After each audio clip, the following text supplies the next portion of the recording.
Interested in making a pair of earrings like this? Then stay tuned.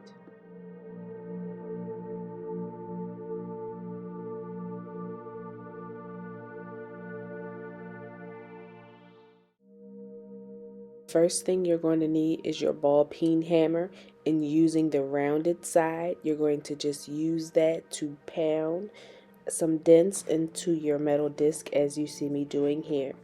So I'm starting from one side of the metal disc and I'm rotating it around until I have the entire disc stamped with little dents from this ball peen hammer as you see here.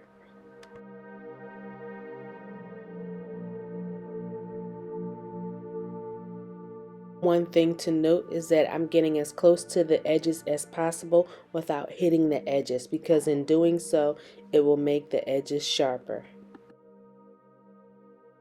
You also will see me right now flipping it over and hammering the other side.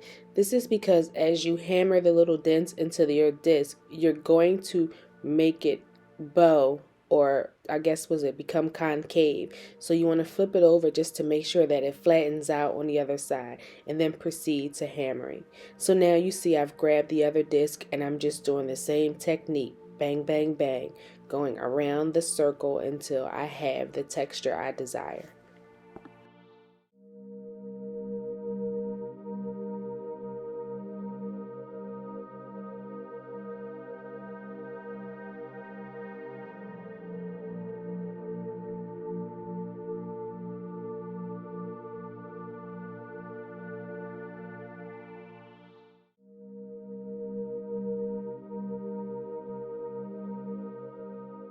Now we're going to cut out the shape for our earrings. That little piece you saw was the piece I used to trace shapes to cut sometimes, but I also just use another circle of an earring. So I'll take this circle as an example, you see, and I'll just trace that line around, and then bam, I have that cut out for my design.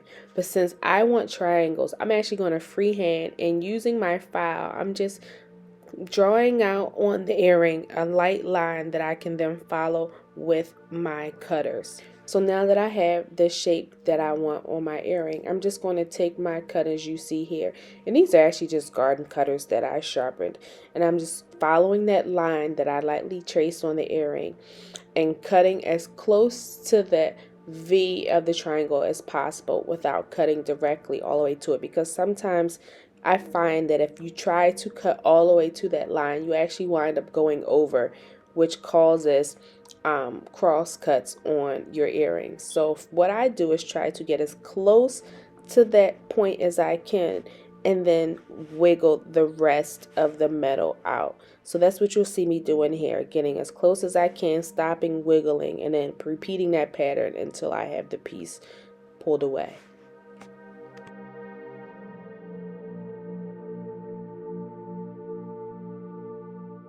Now that I have my piece cut out, I'm taking my hammer and I'm just flattening out the metal, because since I cut it, it bent it a little bit. So I'm taking it on the flat side, hammer, hammer, hammer, putting some more dents in, whatever I need to do to make it as flat as possible. Now, in order to cut the other earring, I simply just take the first earring that I cut out, place it on top, and trace on the back side of my earring. So I do not trace on the side that I textured, but I trace on the back side just in case there's any mistakes. Now that I have my pattern cut out on my second earring, you see me doing the same thing, cutting as closely as I can to that V point without cross cutting, wiggling the piece, and then repeating the process until I'm able to pull away that small triangle.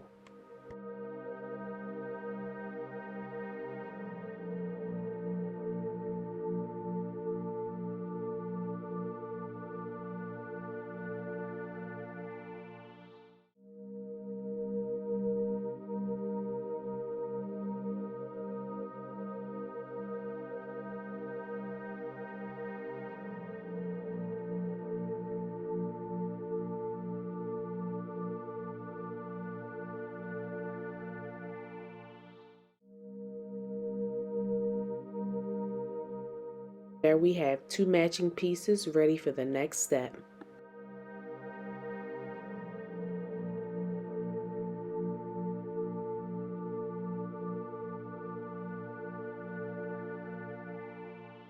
Now that I have my shapes cut out, I'm going to now proceed to punch holes so that I can make the ear wires for my earrings. So I have this nice big old hole puncher I got on Amazon. What you should normally do is mark it using a Sharpie, but since I've done so much, I'm just freestyling this, lining up the hole punch to where I feel is a good spot, and then giving it a good whack.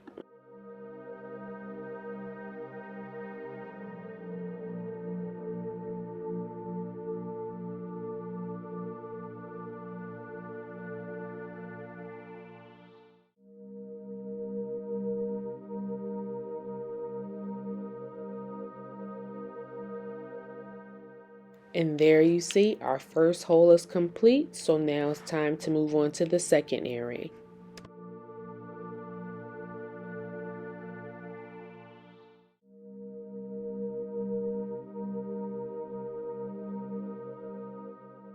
Now that the holes are punched for both of my earrings, what you see me doing here is lightly hammering the holes that were punched because it made the metal burr on one side, and so to take away that burr or that sharpness is why I picked up my hammer and gave it a light whack a few times.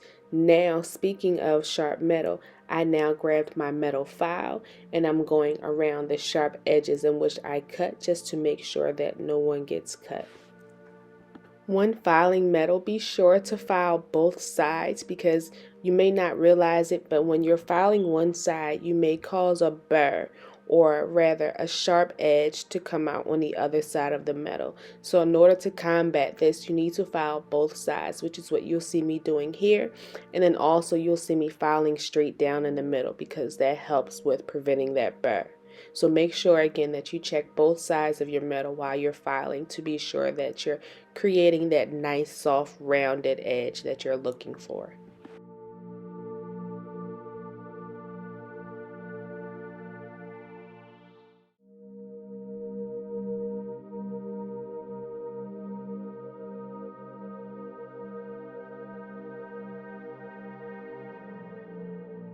All my years of crafting and making jewelry, this glue right here by Aleene's Jewelry and Metal Glue is the best glue I have found to adhere any type of objects to metal.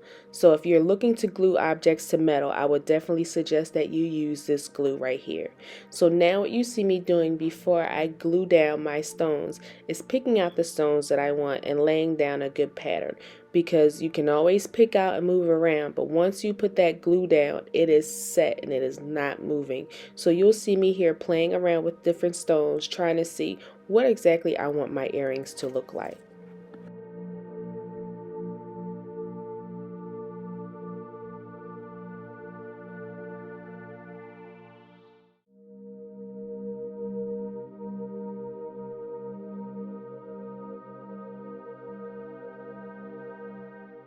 Now that I have the pattern of turquoise stones that I want, I'm going to take my glue and apply the smallest amount possible because this stuff, like I said, it is forever.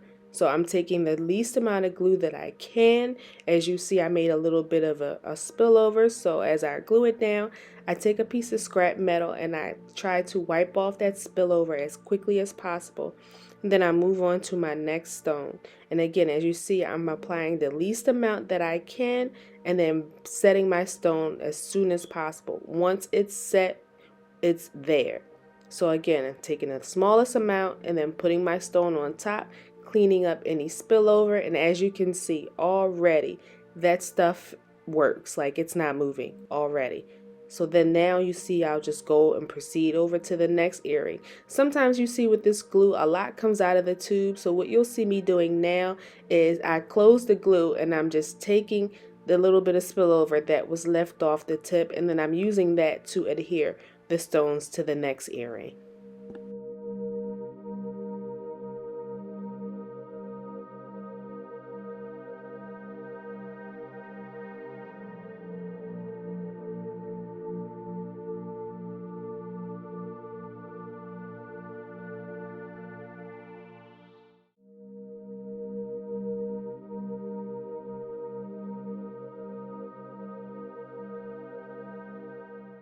You can see my stones are set, so now I'm ready to move on to my ear wires.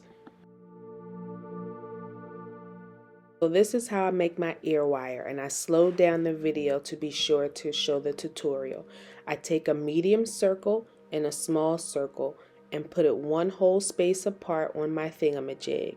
Then I take my 20 gauge brass wire, place the shorter end on my left side and hold it down with my thumb with the tail going out towards the right.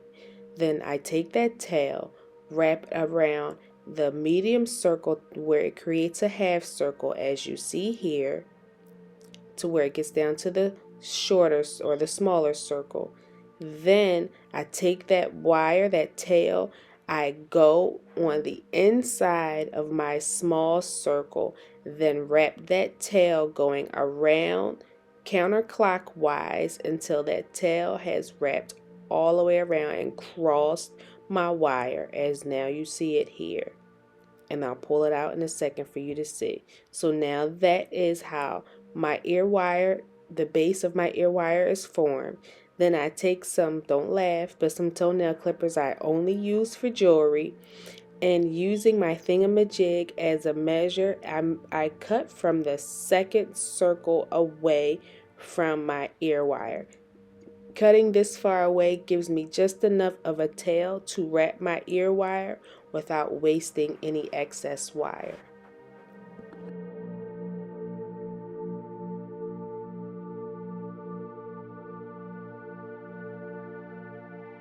After using my thingamajig to make 2 ear wires, I now go on ahead and I take those ear wires and I give them both a light tap with my hammer, the flat side of my hammer, a few times. In doing so, this helps to harden the ear wires, and so they stay in the form that you want, and you can wear them every day without worrying about them bending out of place. So I don't hit them too hard, because in doing so, that will weaken them completely. But I tap and harden it just enough to where now, as you can see, they can bend slightly or be moved around without causing them to break.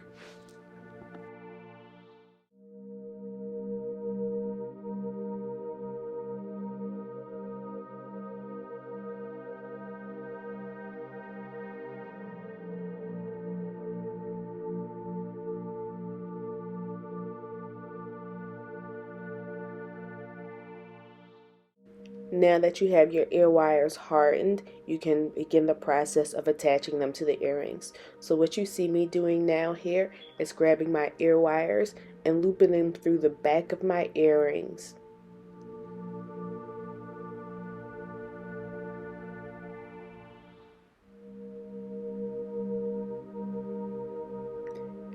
Now you see me grabbing some round nose pliers, and I use my thumb to give it a start to the wrapping process. I then go ahead and take some flat nose pliers, and I simply just wrap the wire around as much as I can. It looks a little difficult because I'm trying to do it on camera, but it's usually a much smoother process. You simply just take your flat nose pliers and wrap the wire as all the way around until the tail is completely gone, and then to make sure that it's not sticking out or poking, I give it a good squeeze.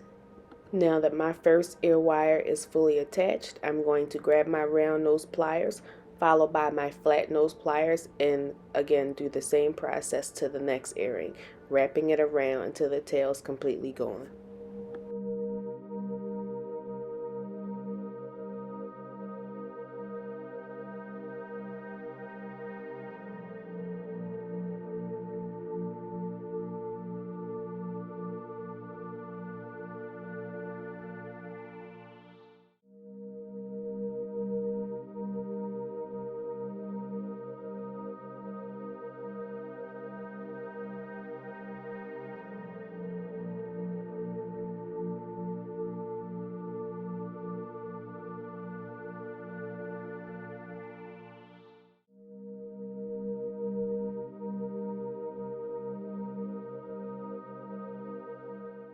Now what you see me doing here is just taking my flat nose pliers and straightening out the ear wires, because in all the wrapping process a lot of the components of the ear wire were bended and shifted, and so now you see me just going through and straightening everything out, so when you put the earring on, it sits the way it's supposed to. Now the last step in this process is making sure my ear wire does not scratch. So I'm taking my metal file as I used again before, and I'm just filing all around the edges to make sure that it's nice and round and smooth. Then after I do that, I give it a little bend and my earrings are complete. And there you have it. We have a pair of finished handmade brass and turquoise earrings, knowing that they are one of a kind. No one else has them, and don't they look lovely? So thank you so much for watching. I make other videos as well, so please feel free to subscribe, like, comment, and check me out. Enjoy your day. Bye.